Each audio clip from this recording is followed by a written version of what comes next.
Welcome to the Inspiring Heights podcast. I'm your host, Vanessa Kaiser, and I am so excited to be here with you today.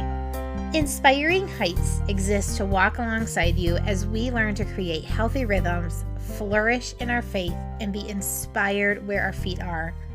We're honored that you're with us today. We can't wait. Let's get started. Friends, in episode 12, I get the honor and privilege of having a conversation with my good friend, Priscilla. Priscilla is the mom of two beautiful children and the wife of an airman in the U.S. Air Force. I thought in honor of the 4th of July, it would be a really fun opportunity to chat with a military wife who sacrifices so much for our country as her husband serves in uniform. This episode was really fun for us to record. We're friends, and I think you'll hear that on the show. It was really good to catch up. It is also really meaningful and impactful. Priscilla has some really good insight into what it's like to be a military family. Specifically, we zoned in on what it's like for military families to move into a new community.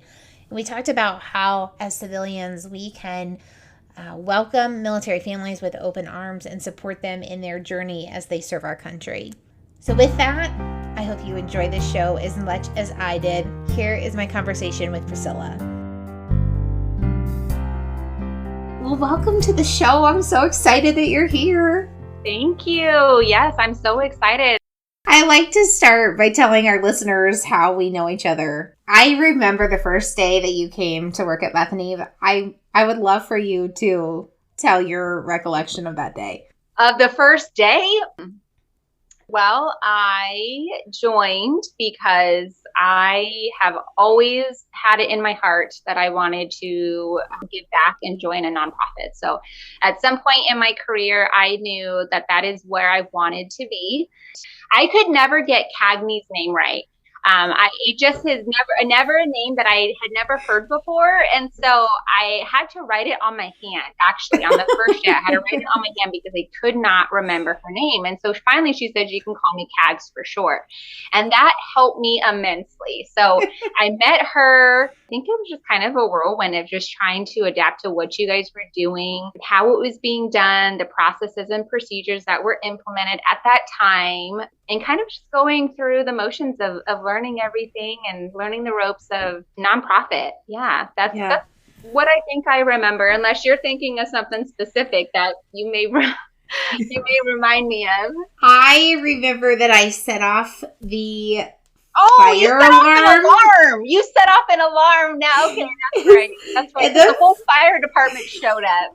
Yeah, in their ladder truck and everything. And I was like, oh, welcome to Bethany. Okay, I do remember that now. I do remember that. But at least that's great service for Rapid City. You know, they were out there in a hot minute. So They were.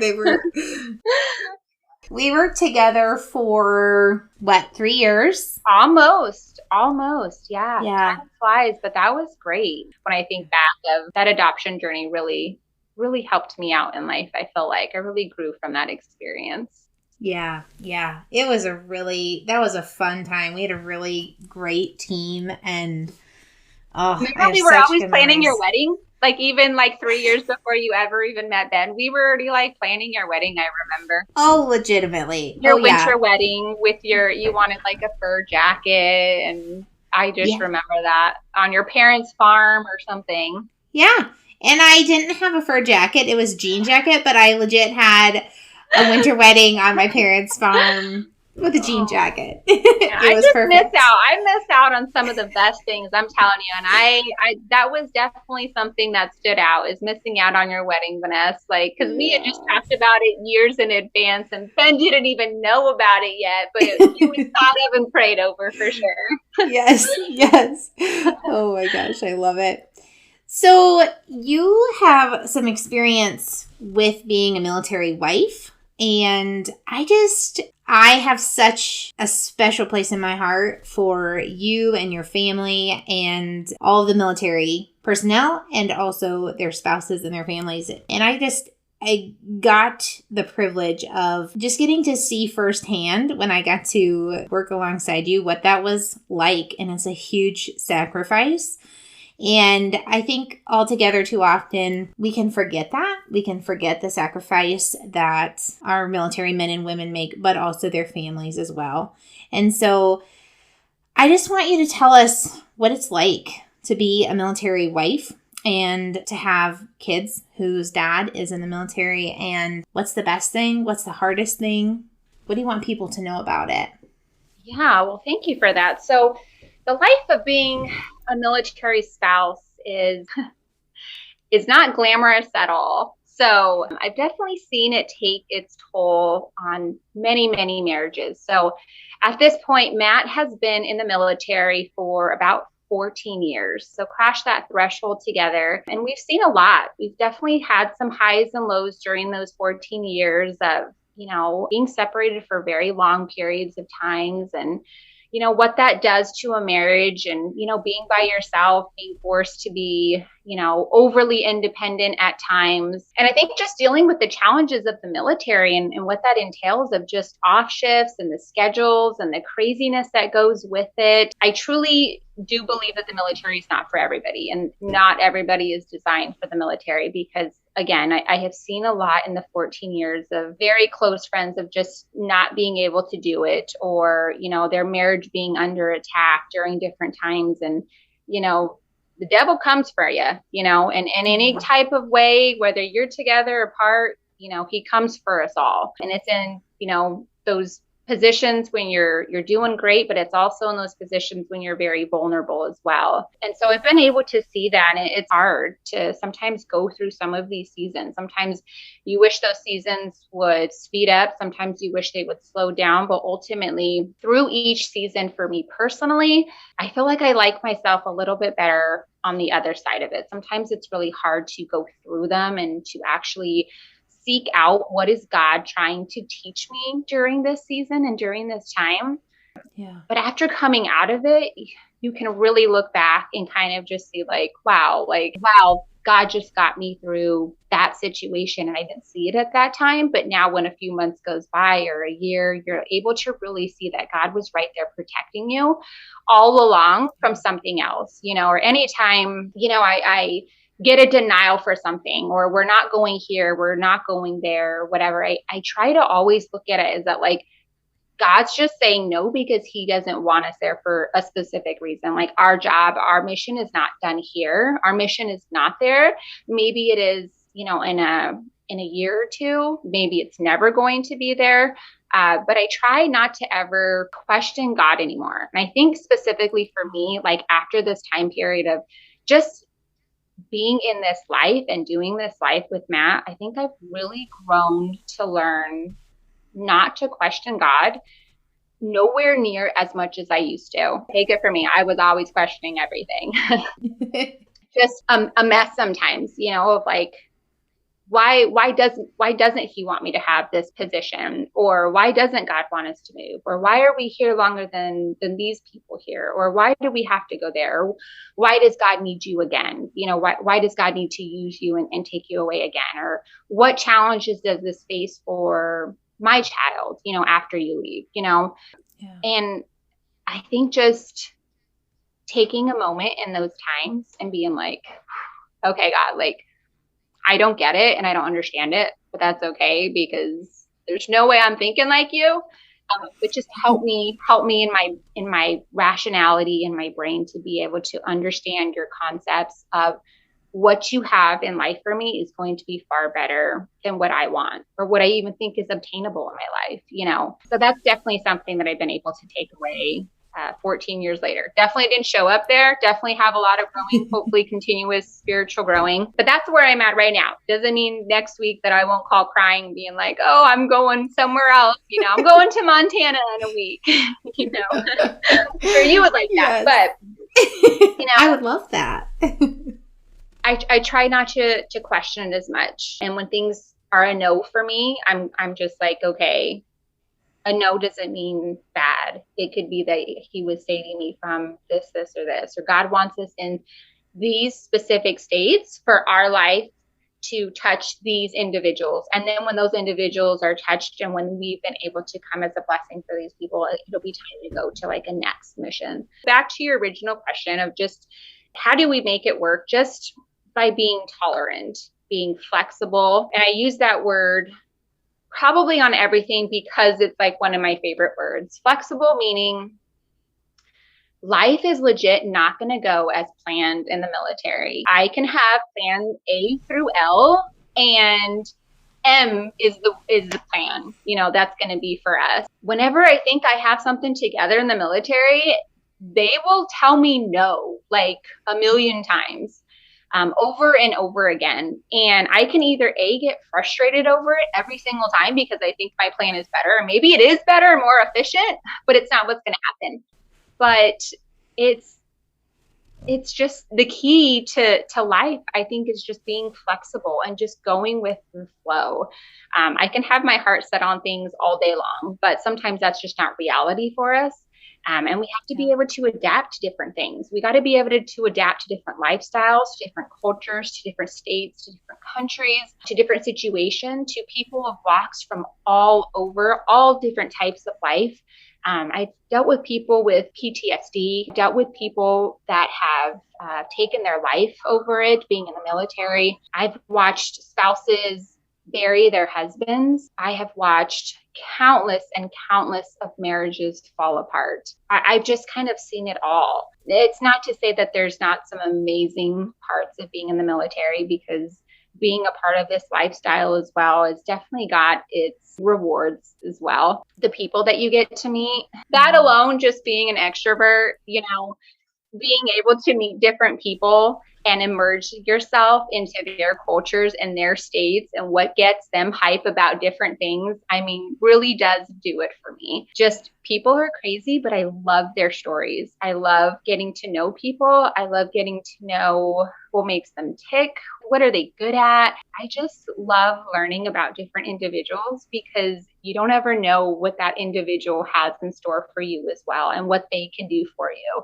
Being able to have these friendships from different states, different countries, and then stay connected, just like me and you. It's like you go a year and then you're like, hey, do you want to do this? And then like, absolutely, and just picking up, like seeing your face. It's like picking up right where we left off in 2 seconds. I'm like, this is my girl. Like, she's sunshine. Here she is all over again. Like, and there's something really special about that. And to be able to invest into them, they're so beneficial for us to be together and to have a broader sense of community. You've said that building community is really, really important, and it's one of the best things about being a military spouse. What does it look like? Because this is one of the things that is so fascinating to me. I feel like military families get really short notice about where they're moving. And then it's not just that. It's not like on June 1st, you're moving to Taiwan. It's like sometime in the next 2 weeks to 2.5 months, you're going to move somewhere across the ocean. And then you're like, okay, neat. And so you talked about flexibility being really important. But then the other thing I've observed is when military families get to a place, there's not this like long on-ramp of like getting settled in the community. It's like immediately, it feels like, from my perspective, like you guys immediately figure out, this is where we're going to go to church. This is where we're going to go grocery shopping. These are going to be our people. How do you do that? And also, how can civilians in communities where we're welcoming military families welcome you well? Yeah, so that's a great loaded question. So that is factual. So when we do pick up and we start somewhere new, we like to dive right in. And the meaning behind that is because we don't know how long we're going to be in that area. It could very much so be 6 months. It could be 6 years. We could spend the rest of our time there. Do we ever know that? No, we don't. So we have to live our life as if we're only going to be here for 1 or 2 years. And some people, not all people, but some people in this life will choose to enclose themselves. They decide that they don't want to branch out because we're only here for X amount of time. So I'm not going to put up the curtains beside me, because by the time I get those hung, it's going to be time to go again. So what's the point of it? And so you have people like that. And then you have people of the other mindset of, we're going to love deep and we're going to love hard and we're going to go all in. And what that looks like to military families is that we get very comfortable with our community very quickly. So we love pretty hard on people. Once we realize that you're good for us and we're a good fit for each other, we're like, hey, this is my name. Do we want to be best friends? You may be able to relate that after I knew you for a very short time, I knew you were good for my soul and I knew you were a good person. And I instantly was like, can I put you down as an emergency contact for my kids? And to this day, I believe you're still listed as one of them. Even though it says they have to be in the local area, you're local 18-ish hours away, but we love pretty hard quickly because we don't know when that next time is going to be. Now, although most people do like to stay in an area for, at least a few years to get to know people, and live that life, there's never telling. We don't ever truly know. They could say one thing, which they do a lot, and then it doesn't happen. So there's times where they're like, you're not going to move. And then you get orders 2 months later. And then they say that exact same thing that you said, except it's like, you're going somewhere, but it's anywhere from 2 months to 2 years. So get comfortable in the unknown, and just living your life that way. So it very much so is a thing of just, we don't know. So either you're going to become a hermit crab and keep to yourself and think like, I'm not going to take away that much from this community because I'm only passing by or passing through, or you go all in and you just are like, okay, I'm here for it. I don't know how long I'm here for it, but let's get started. And for my personal experience and in my opinion, go all in. There is nothing better than getting to know a different state, a different culture, the history behind it, the history behind the people, than to literally just go smack dab into the middle of the community and get your hands dirty and start learning about them and meeting your neighbor. It's from chatting at people while checking out your groceries to talking to people who are pumping the gas right next to you to hanging out at the dollar store. Just get to know people because everybody has a story. So just getting involved, and I think is the best way to start learning who your community is. And you can do that in different ways, right? Like military spouses, you can do that from PTA. If you have kids, you can get involved that way. If your kids are in any type of sports, branching out into those communities when we don't know anybody, and say our kids are both in gymnastics and we're going there and I see another fellow mom, whatever, however old she is, young she is, ethnicity, it's just like, hey, we got something in common because we got a little girl here. So what's your story? It doesn't have to be that difficult. We don't have to come to the table with a great story or a great personality or anything like that. It's just kind of like, come as you are, meet people, and leave that impact and go on and enrich your life by having other relationships that'll serve you and benefit you in the long run. Because I truly believe we're better together, and just knowing people and getting to know people, because people aren't scary for the most part. I mean, some of them are, right? But for the majority, we just want to get into our community. What I would advise is for people just not to be standoffish about that. On that same side, we have people who don't want to get to know us because they are thinking, I don't want to get too close to you. I don't want to befriend you that much because if I like you, I'm going to be really heartbroken when you end up leaving. And I always hate when I hear that. I see it with kids that are my kids' age where they will tell them, when are you leaving? That's usually the first question is, when are you leaving? And that question, most of the time is, do I want to invest in you in this relationship? Sure. I'm always like, tell them you don't know, because that's the honest truth. But a lot of times it can scare somebody into not wanting to get to know you because it's going to be time to go and you're going to have to split up and live a different life. And that friend ends up leaving to a different state. So I see it on both ends for sure. More often on the other end, civilians being like, we don't really know.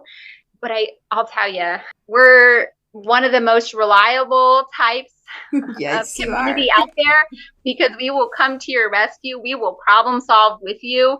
We will literally be there, in your dark time of need, because that's what we know for ourselves.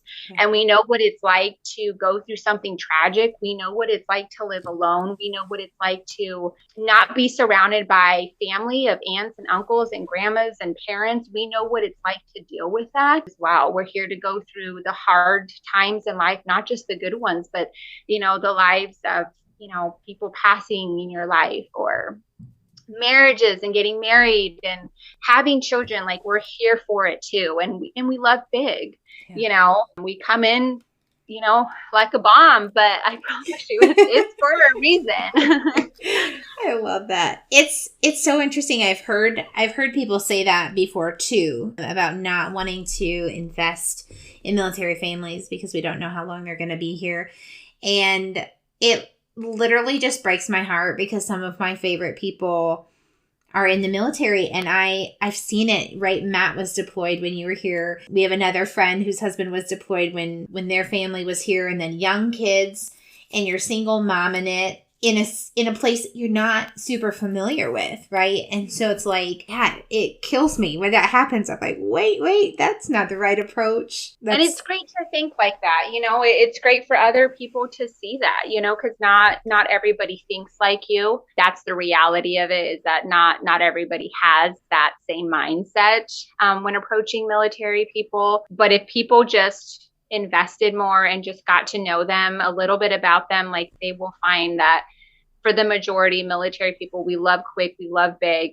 We are there for you just as much as you can be there for us. And a lot of times we come with all these insights of different knowledge from different things, of like, oh, hey, I actually, unclogged a trillion toilets while my husband was gone. Somehow they always manage to get clogged while he's gone every time. And I think I bought like 17 different types of plungers, but I can tell you what works and I can tell you what doesn't work, or I can tell you how to unthaw those pipes, or what you need to know, like, there's just different things that we end up learning how to do because we're forced to. If our spouse up and leaves, we have to figure it out ourselves. So usually we'll go to YouTube or Google, we'll ask around in the community and then we'll try to do it ourselves. Sometimes it works, sometimes it doesn't, but we bring that knowledge with us of like, we can do this. Whether somebody's going out of town, I know a lot of times people are like, well, we don't want to speak up because our problems, don't seem big when,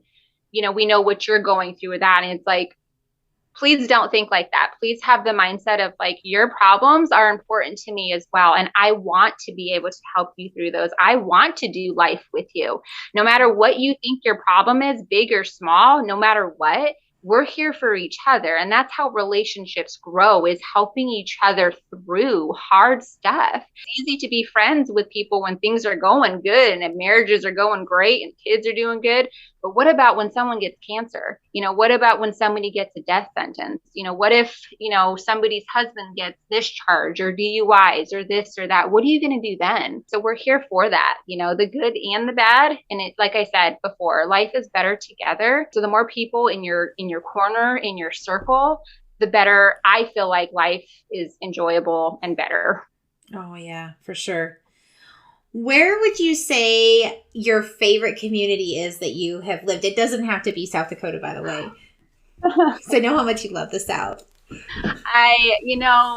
Every state has its beauty. I would certainly be lying. So for 4 months out of the year, it's South Dakota. 4. Just those 4 months where the snow and the wind isn't constant. I can assure you of that. For now, my favorite community is the South right now, right? Where I'm at in Louisiana, life is great. Like we've talked about the unrelentless heat that comes through here. I think the next 12 days are like 105 plus with the humidity. But for right now, it's going to be in Louisiana is where my favorite community is at the current moment. We have an amazing church that we are plugged into right now, North Point Community Church. They are big advocates for being in the community and bridging that gap. and trying to be all in outside of the church, outside of those walls. And it's definitely something that has made me feel at home, something that I am 100% in alignment with, of, being the hands and feet of Jesus outside of church as well, and trying to help as many people, because you don't ever know who is looking at that time. But 4 months out of the year, it is South Dakota. It is Rapid City, South Dakota. So I just wish those winters weren't as bad, But I would definitely say that. But every single base definitely has a piece of my heart. Oklahoma City, I cried when we first got there. Girl, I was crying. I was a mess. I was like, this is like, podunk town. Like, I didn't even understand like what my life was doing there. And God had this purpose all along, and it ended up being amazing. And I cry every time I leave the state that I'm leaving. I bawl my eyes out, and I crawl into this little hole at the new base, and I get so sad. And it's just really hard to separate sometimes, specifically South Dakota, because when we had that pandemic, people just had to rally together, and I had the world's best neighbor, I would have to say. She was absolutely phenomenal, just was there time and time again. Every time Matt got delayed, every time that news came that they were like, he's not coming. And at this point, they've shut the international flights down. He's not coming, period. I was like a mess, literally a mess. And every time she would show up and be like, cool, that's fine. We're doing it. Okay. Not this time, not this month, and she is literally just holds a piece of my heart, just because we went through some yuck together, the constant delays. And it was a scary time to be alone and, without family, and just to hear like terrible news. I felt like the news got worse every week. When you come out of things, Vanessa, it's like so hard to see things when you're going through them. When you come out, I'm like, okay, God, like, you put these people in my life for a specific reason. And even when you have to go through hard stuff and you're alone, like, you're never truly alone. You're never truly alone. And I've learned that more than anything after that pandemic happened, was just like, I thought I was alone several times. I threw fits like I was alone, but I would be lying if I said I was alone, because I wasn't. I had friends that became family that rallied around me. And I had a terrific boss that literally was like, I'm looking out for you now at this point, when she kind of engaged in my life, and she just wouldn't take no for an answer, just being super stubborn, how I am, like not open to seeking help, that. At some point, it kind of forced me to have to open my eyes for that. And I'm just like, I shouldn't be like that, because that's not what God wants us to do, is push away help. People who are willing to help, they're doing it because they want to be there, and to just be accepting. Sometimes you just have to say, like, okay, I need your help. You don't have to be so independent as a military spouse. Sometimes, we're bred that way. We're told, you're so strong. How do you do this? I could never do this. And we're told that over and over again, but it doesn't mean that we have to reject help. It doesn't mean that we're too good for help. It doesn't mean that if we need help, that we're not independent, that we're not strong, that we can't keep it together. It's that we're human and we need help. Yeah. Especially when spouses are gone, we need that help. And so definitely learn that through the pandemic, and just being better with accepting help, because we all need it. We all need it in different stages of our life, for sure. Yeah. And I think that's a good thing for civilians in the community to know. Like, when we befriend military families, we have to realize, like, there's probably going to be times where we have to push a little to be able to help, but to understand why there's that resistance to begin with, or why there can be that resistance to begin with, and Absolutely. Loving hard enough and deep enough to keep going and saying, I'm going to be here anyway. Like, it's okay if you don't want me to be. I'll sit outside. That's so good. You said it so well. Absolutely. Exactly. Just show up and do it, because chances are, if you just show up, and you show up with that food, you show up with that smile, you show up with just like, hey, I got coffee. I know you're tired. Don't tell me you're not, because I know you are. Or something terrible is going on, is directly affecting that service member, whatever.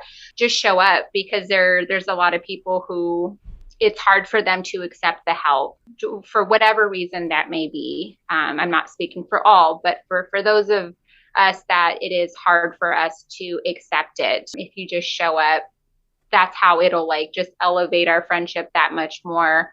And we'll learn to trust in it in a whole different way. Yep, for sure. One more question related to this topic. What do you know about God that I don't know, being a military spouse?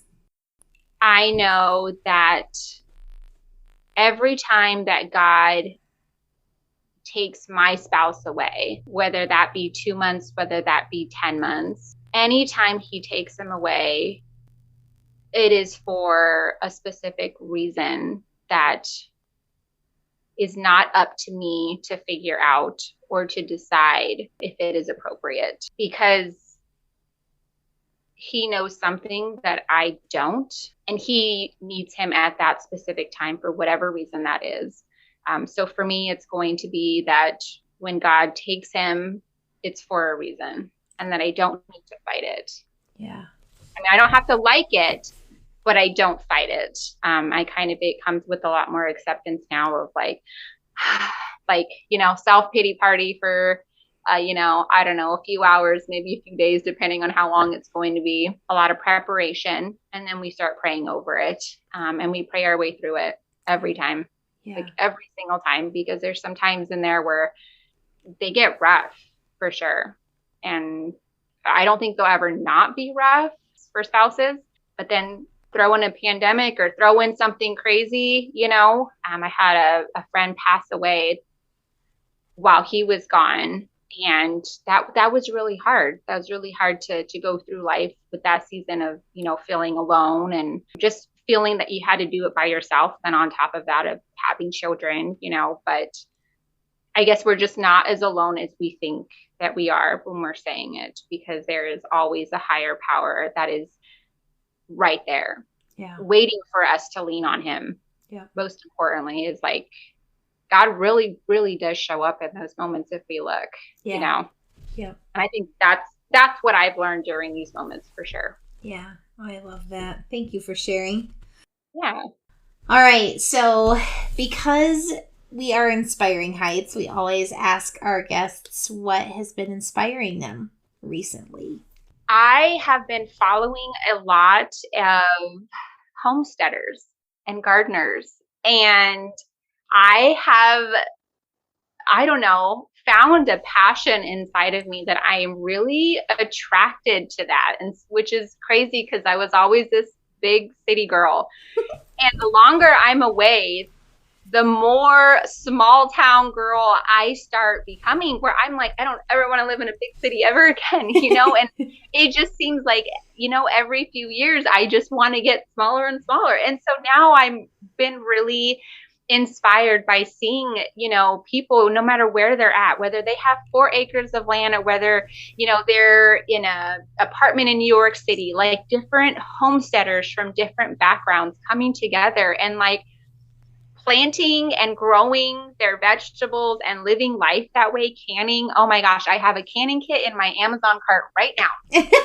And so I have just been really inspired by these women who are just kind of living off the grid. I didn't, know rabbit meat was such a big thing. I don't know if you've had it or not, because no. Okay, just cows for you. Okay, just cows for me. The cows. Okay. But yeah, so I've just been really inspired by these amazing women who are doing this, and they're able to provide for their family this way. And I think it's so cool and so fun. So obviously in South Dakota, your growing season is like 2 months before those snowflakes come, Mother's Day and what is it, Labor Day or I keep getting Memorial Day, one of them. Yeah. Before that season is over. And I've just been growing tons of stuff out here, taking advantage of that. Every few months, I try to insert a new crop so that I learn it. This summer has been corn, sweet corn, and blueberries. And so I've added that to my pile now. And I have been really, really enjoying gardening and being inspired by other people of creating food. All different peppers, tomatoes, cucumbers, onions, cilantro, dill. Like I am literally trying it all right now. Although I failed like 4 times with green beans at this point. I just don't understand the soil, the pH balance and the humidity yet, but I'm going to get it. But yeah, so that's what I'm really inspired with right now is just watching a lot of women do this no matter where they're at in their area. And I'm cheering for them over here, trying to do my own thing, trying to walk in those same paths, because I think it's really fun to be able to nourish that garden with your blood, specifically sweat, from the heat, but all of those things to make something beautiful. You've got to have some dedication for gardening to be in this heat to begin with, but it's a daily commitment, 2 hours a day to make sure everything's okay, pests, watering, everything, soil. And so it's definitely been inspiring me, so much so that I've taken it upon myself, and, I've been doing it, and I'm going to start canning at some point next year, canning and make my own clothes. I don't know. I love that. That's fantastic. But yeah, just different stages of life of doing. And like I said, every state has its beauty, and it's definitely really rewarding. There's some great things about being a military spouse, the people that you meet, the friends that you get to have in your life that are truly lifelong friends, the states, the beauty that has, the culture. It's been so fun to be involved in Louisiana culture. We did Mardi Gras for the first time this year. That was just such a blast. The kids loved it, their culture, their music. I mean, just everybody out, just loving on everybody, just having so much fun. It's just a beautiful thing to be able to see that different, how people live, because we all live differently. Out here, you don't do jackets. And so I have a whole wardrobe full of nothing but really heavy, thick gear that I'm like, what am I doing with this stuff? But it's definitely very rewarding. I wouldn't change anything. Are there alligators there? Oh my gosh, yes, there are. So people are crazy here, and they actually swim in the lakes where there are gators. And so they're always like, it's okay. They don't like people. They don't like the commotion. They don't like you flailing around. And I'm like, but you don't know. You don't know if that crocodile has like any kind of mental health issues. You don't know what the DNA is. You don't know you can't say all alligators, and so they're always trying to talk me into like getting into the lakes, and I'm like, no guys, there's full on alligators. Yes, there are alligators all over the base. In fact, there was like a 10-foot alligator trying to get through the front gate, like literally trying to get through. They had to like get a crane and like have it removed. It was literally 10 feet big. Oh my gosh. But yes, there are alligators. There was one at the commissary like a month ago in this little lake, a little river, like, I don't know, 20 feet from me. So yes, they are. It's pretty wild. I don't go near water. People live on the lake. They have houses that back up. And I'm like, aren't you guys worried? Like, you're going to open this back door to have your coffee, and this huge, massive dinosaur is going to be right there and take you out.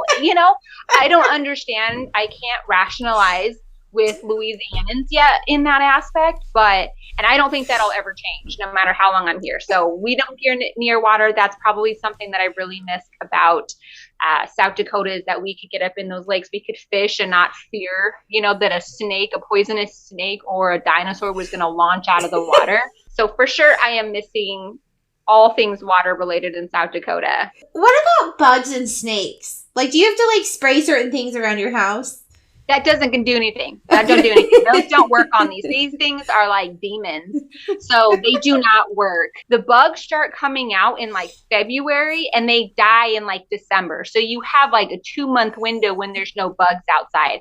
And every single month, an additional bug comes out. So like the mosquitoes are as big as my fist, it's pretty wild. And everyone just looks like they have welts all over their bodies because they've been to a paintball, match, because it's the mosquitoes. They literally attack. They're just something out of this world. Jumanji, where they see them like tap it on the glass. Yeah. I swear those are from here. Like, those aren't made up. Like, that's where they got the idea from, is like Louisiana. The bugs are literally unreal. And currently my backyard has like a bunch of frogs everywhere. I don't know. They're coming out everywhere. I don't know.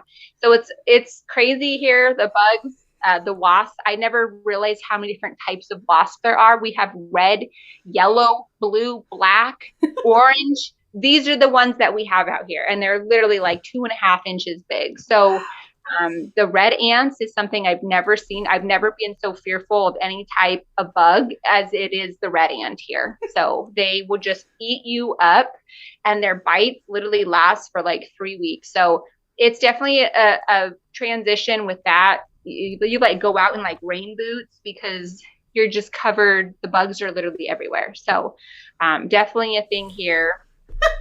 You just get used to that too, because off don't really work either out here. So nothing really works on those. You just have to be prepared. Is it worth it to go outside and hang out with your friends because you're going to be paying for it, right? Later in whatever bites that you have on you. So it is pretty bad.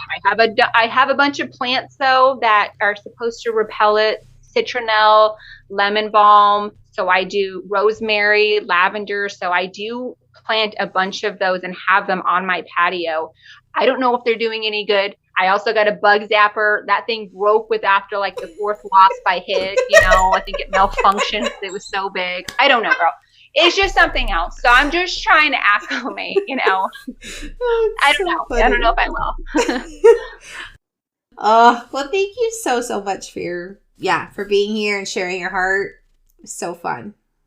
Yeah, thanks for having me, and thanks for being so flexible again. I really appreciate your time doing this, and I'm so happy to be able to support you in this way, and I'm super excited to be able to listen and see what you put together and to follow you and to see you live out this journey and this passion and this hobby of yours. I know everything you put your hand to, turns out beautifully, so I'm really excited for you. I'm glad that you're doing this. I'm glad you're investing into your community friends, your military friends specifically, and on trying to bridge some of that gap. I really do appreciate you taking an interest in that and trying to shed some light to help us out. That's really beneficial, and I really appreciate you taking interest in doing that, Vanessa. Oh, for sure.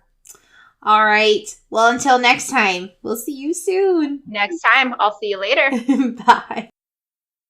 Friends, thank you so much for being here today. It means the world to us. Hey, you can check us out on Facebook or Instagram at Inspiring Heights. If you haven't already, subscribe to the podcast so that you never miss an episode. And if you're so inclined, go ahead and leave us a review. This helps for new listeners who haven't heard the podcast to kind of get a feel for what the show is like before they even hit play. If you have friends who aren't yet subscribers, share this with them if this is something you think that would be helpful and encouraging to them. Okay, friends. Until next time, take a deep breath and be inspired where your feet are. Bye for now.